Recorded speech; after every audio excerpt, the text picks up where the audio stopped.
Ezganda oqib ketmaydigan ko'krak fillerlari haqida gaplashamiz. 50 dollarlik filler bilan 150 dollarlik fillerimizning farqi nimada? Конечно, turish muddati sifatida bo'ladi. 50 dollarlik filler bormi sizda Kamol opa deb so'raydigan klientlarim juda ham ko'p. Men 50 dollarlik fillerda ishlamayman. Ya'ni 50 dollardan flakonini qilmayman.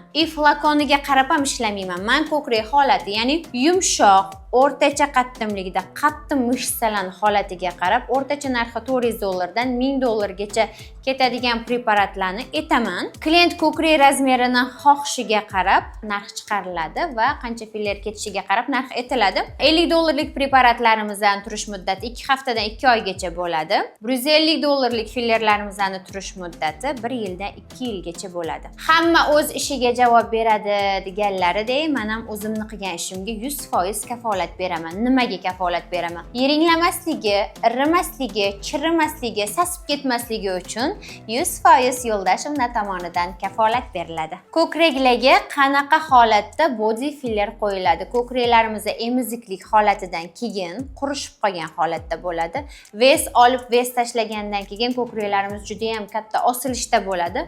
Bunda biz sizga body filleri tavsiya qilamiz. Agar sizga ham sochni dirsillagan ko'krak kerak bo'ladigan bo'lsa, podrovnik tugmasini bosing.